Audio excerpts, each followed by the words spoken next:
जय माता दी मित्रों, मैं अन्नपूर्णा अपने चैनल पर आपका स्वागत करती हूँ। आशा है कि आप सब खुश होंगे और स्वस्थ होंगे। आखिर क्यों कुलदेवी या कुल देवता की पूजा करना आवश्यक है? क्या आपकी कुल देवी या कुल देवता आपको तरक्की नहीं करने दे रहे हैं? कुल देवता या कुल देवी को प्रसन्न करने के लिए क्या उपाय करना चाहिए? इन सारे प्रश्नों के जवाब इस वीडियो में हम जानेंगे। भारत में हिंदू पारिवारिक आराध्य व्यवस्था में कुल देवता और कुल देवी का स्थान सदैव से रहा है। प्रत्येक हिंदू परिवार किसी न किसी ऋषि के वंशज है, जिनसे उनके गोत्र का पता चलता है। बाद में कर्मानुसार उनका विभाजन वर्णों में हो गया, विभिन्न कर्म करने के लिए, जो बाद में उनकी विशिष्टता बन गया और जाति कहा जाने लगा। हर जाति वर्ग किसी न किसी ऋषि की संतान है और उन मूल ऋषि से उत्पन्न संतान के लिए वे ऋषि या ऋषि पत्नी कुलदेव या कुलदेवी के रूप में पूज्य भी है। जीवन में कुल देवता का स्थान सर्वश्रेष्ठ है। आर्थिक शुभता, कौटुंबिक सौख्य और शांति तथा आरोग्य के विषय में कुल देवी की कृपा का निकटतम संबंध पाया गया है। पूर्व के हमारे कुलों अर्थात पूर्वजों के खानदान के वरिष्ठों ने अपने लिए उपयुक्त कुल देवता अथवा कुल देवी का चुनाव कर उन्हें पूजित करना शुरू किया था, ताकि एक आध्यात्मिक और पारलौकिक शक्ति कुलों की रक्षा करती रहे, जिससे उनकी नकारात्मक शक्तियों, ऊर्जाओं और वायव्य बाधाओं से रक्षा होती रहे तथा वे निर्विघ्न अपने कर्म पथ पर अग्रसर रह उन्नति करते रहे। कुल देवी देवता दरअसल कुल या वंश की रक्षक देवी देवता होते हैं। ये घर परिवार या वंश परंपरा की प्रथम पूज्य तथा मूल अधिकारी देव होते हैं। सर्वाधिक आत्मीयता के अधिकारी इन देवों की स्थिति घर के बुजुर्ग सदस्यों जैसी महत्वपूर्ण होती है। अतः इनकी उपासना या महत्व दिए बगैर सारी पूजा एवं अन्य कार्य व्यर्थ हो सकते हैं। इनका प्रभाव इतना महत्वपूर्ण होता है कि यदि ये रुष्ट हो जाए तो अन्य कोई देवी देवता दुष्प्रभाव या हानि कम नहीं कर सकता या रोक नहीं लगा सकता। इसे यूं समझे, यदि घर का मुखिया, पिताजी, माताजी आपसे नाराज हो तो पड़ोसी के या बाहर का कोई भी आपके भले के लिए आपके घर में प्रवेश नहीं कर सकता, क्योंकि वे बाहरी होते हैं। खासकर सांसारिक लोगों को कुल देवी देवता की उपासना इष्ट देवी देवता की तरह रोजाना करना ही चाहिए। ऐसे अनेक परिवार देखने में आते हैं जिन्हें अपने कुल देवी देवता के बारे में कुछ भी नहीं मालूम होता, किंतु कुल देवी देवता को भुला देने मात्र से वे हट नहीं जाते। वे अभी भी वहीं रहेंगे। यदि मालूम न हो तो अपने परिवार या गोत्र के बुजुर्गों से कुल देवता और देवी के बारे में जानकारी अवश्य ले। यह जानने की कोशिश करें कि झड़ूला मुंडन संस्कार आपके गोत्र परंपरानुसार कहाँ होता है, या जात कहाँ दी जाती है, या विवाह के बाद एक अंतिम फेरा कहाँ होता है। हर गोत्र धर्म के अनुसार विभिन्न होता है।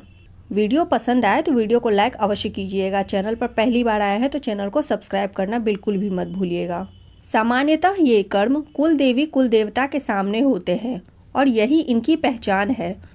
समय कर्म में परिवारों के एक दूसरे स्थान पर स्थानांतरित होने, धर्म परिवर्तन करने, आक्रांताओं के भय से विस्थापित होने, जानकार व्यक्ति के असमय मृत्यु होने, संस्कारों के क्षय होने, विजातीयता पनपने, इनके पीछे के कारण को न समझ पाने आदि के कारण बहुत से परिवार अपने कुल देवता देवी को भूल गए अथवा उन्हें मालूम ही नहीं रहा कि उनके कुल देवता देवी कौन है या किस प्रकार उनकी पूजा की जाती है।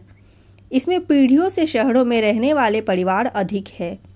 कुछ स्वयंभू आधुनिक मानने वाले और हर बात में वैज्ञानिकता खोजने वालों ने भी अपने ज्ञान के गर्व में अथवा अपनी वर्तमान अच्छी स्थिति के गर्व में इन्हें छोड़ दिया या इन पर ध्यान नहीं दिया। कुल देवता या कुल देवी की पूजा छोड़ने के बाद कुछ वर्षों तक तो कोई खास अंतर नहीं समझ में आता, किंतु उसके बाद जब सुरक्षा चक्र हटता है तो परिवार में दुर्घटनाओं, नकारात्मक ऊर्जा, वायव्य बाधाओं का बेरोक टोक प्रवेश शुरू हो जाता है।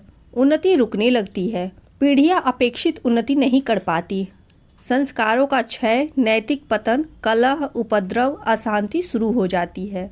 व्यक्ति कारण खोजने का प्रयास करता है। कारण जल्दी नहीं पता चलता, क्योंकि व्यक्ति की ग्रह स्थितियों से इनका बहुत मतलब नहीं होता है। अतः ज्योतिष आदि से इन्हें पकड़ना मुश्किल होता है।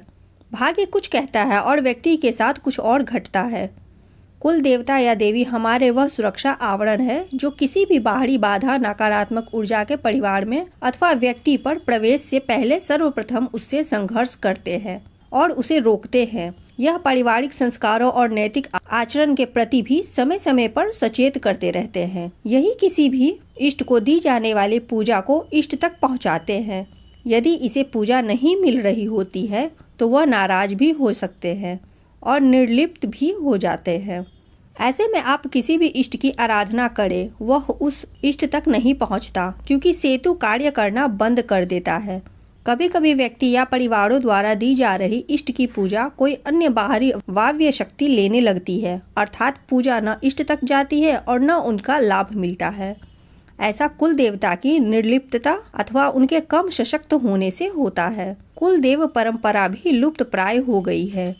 जिस घरों में प्रायः कलह रहती है, वंशावली आगे नहीं बढ़ रही है, निर्वंशी हो रहे हैं, आर्थिक उन्नति नहीं हो रही है, विकृत संतान हो रहे हैं और अथवा अकाल मौत हो रही है, उन परिवारों में विशेष ध्यान देना चाहिए। कुल देवता या देवी संबंधित व्यक्ति के पारिवारिक संस्कारों के प्रति संवेदनशील होते हैं और पूजा पद्धति उलटफेर विधिमणीय क्रियाओं अथवा पूजाओं से रुष्ट हो सकते हैं। सामान्यतः इनकी पूजा वर्ष में एक बार अथवा 2 बार निश्चित समय पर होती है। यह परिवार के अनुसार भिन्न समय होता है और भिन्न विशिष्ट पद्धति होता है। शादी, विवाह, संतानोत्पत्ति आदि होने पर इन्हें विशिष्ट पूजाएं भी दी जाती है।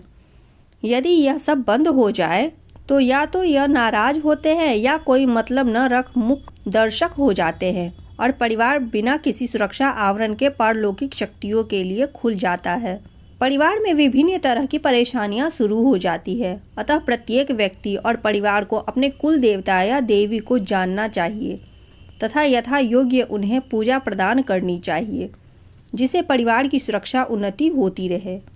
अक्सर कुल देवी देवता और इष्ट देवी देवता एक ही हो सकते हैं। उनकी उपासना भी सहज और तामझाम से परे होते हैं, जैसे नियमित दीप व अगरबत्ती जलाकर देवों का नाम पुकारना या याद करना, विशिष्ट दिनों में विशेष पूजा करना, घर में कोई पकवान आदि बनाए तो पहले उन्हें अर्पित करना, फिर घर के लोग खाए, हर मांगलिक कार्य या शुभ कार्य में उन्हें निमंत्रण देना या आज्ञा मांगकर कार्य करना आदि। इस कुल परंपरा की सबसे महत्वपूर्ण बात यह है कि यदि आपने अपना धर्म बदल लिया हो या इष्ट बदल लिया हो, तब भी कुल देवी देवता नहीं बदलेंगे, क्योंकि इनका संबंध आपके वंश परिवार से है। किंतु धर्म या बदलने के साथ साथ यदि कुल देवी देवता का भी त्याग कर दिया तो जीवन में अनेक कष्टों का सामना करना पड़ सकता है, जैसे धन नाश, दरिद्रता, बीमारियां, दुर्घटना, गृह कलह, अकाल मौत आदि। वही इन उपास्य देवों की वजह से दुर्घटना, बीमारी आदि से सुरक्षा होते हुए भी देखा गया है। ऐसे अनेक परिवार भी मैंने देखा है जिन्हें अपने कुल देवी देवता के बारे में कुछ भी मालूम नहीं। एक और बात ध्यान देने योग्य है, किसी महिला का विवाह होने के बाद ससुराल की कुल देवी देवता ही उसके उपास्य हो जाएंगे, न कि मायके के। इसी प्रकार कोई बालक किसी अन्य परिवार में गोद में चला जाए तो गोद गए परिवार के कुल देव उपास्य होंगे। कुल देवी या देवता के पूजन की सरल विधि। यह विधि आप अपने परिजनों से भी पूछकर कर सकते हैं, या जो आपके घर में बुजुर्ग हैं और जो आपके ग्रामीण क्षेत्र में रहते हैं वो भी आपको सही राय दे सकते हैं, क्योंकि सभी कुल देवी देवता के पूजा विधि अलग अलग प्रकार के होती है। इनकी कृपा पाना बहुत ही ज़्यादा जरूरी होती है। इनकी कृपा से ही कुल वंश की प्रगति होती है। लेकिन आज के आधुनिक युग में लोगों को ये ही पता नहीं कि हमारे कुल देवता या कुल देवी कौन है, जिनका परिणाम हम आज भुगत रहे हैं। आज हमें यह पता ही नहीं चल रहा है कि हम सब पर इतनी मुसीबतें आ क्यों रही है। बहुत से ऐसे लोग भी हैं जो बहुत पूजा पाठ करते हैं, बहुत धार्मिक भी है, फिर भी उनके परिवार में सुख शांति नहीं है। परिणाम यह देखने को मिलता है कि बेटा बेरोजगार होता है, बहुत पढ़ने लिखने के बाद भी पिता पुत्र में लड़ाई होती रहती है, जो धन आता है घर में पता ही नहीं चलता कौन से रास्ते निकल जाता है। ये संकेत है कि आपके कुल देव या देवी आपसे रुष्ट है, आपके ऊपर से सुरक्षा चक्र हटा चुके हैं, जिसके कारण नकारात्मक शक्तियाँ आप पर हावी हो जाती है। फिर चाहे आप कितना पूजा पाठ करवा लो, कोई लाभ नहीं होगा। लेकिन आधुनिक लोग इस बातों को नहीं मानते। आंखें बंद कर लेने से रात नहीं हो जाती, सत्य तो सत्य ही रहेगा। जो हमारे बुजुर्ग लोग कह गए हैं वो सत्य है। भले वो आप सबकी तरह ज़्यादा पढ़े लिखे नहीं थे, लेकिन समझ उसमें हमसे ज़्यादा थी। उनके जैसे संस्कार आज के बच्चों में नहीं मिलेंगे। आप सभी से नम्र निवेदन है कि अपने कुल देव या कुल देवी का पता अवश्य लगाए और उनके शरण में जाए, अपनी भूल चूक की माफ़ी मांगे और नित्य दिन उनकी पूजा पाठ किया करे। ये रही मित्रों कुल देवी और कुल देवता से जुड़ी हुई महत्वपूर्ण जानकारी जो कि इस वीडियो के माध्यम से हमने दिया है। वीडियो पसंद आए तो वीडियो को लाइक अवश्य कीजिएगा। चैनल पर पहली बार आए हैं तो चैनल को सब्सक्राइब कर दीजिएगा। इसी के साथ ही अपने मित्रों में जरूर से जरूर इसे साझा कीजिएगा ताकि उन्हें भी इस तरह की महत्वपूर्ण जानकारी मिल सके। अब मिलते हैं ऐसे ही महत्वपूर्ण जानकारी व पौराणिक तथ्यों के साथ अगले वीडियो में। तब तक के लिए जय सिया राम।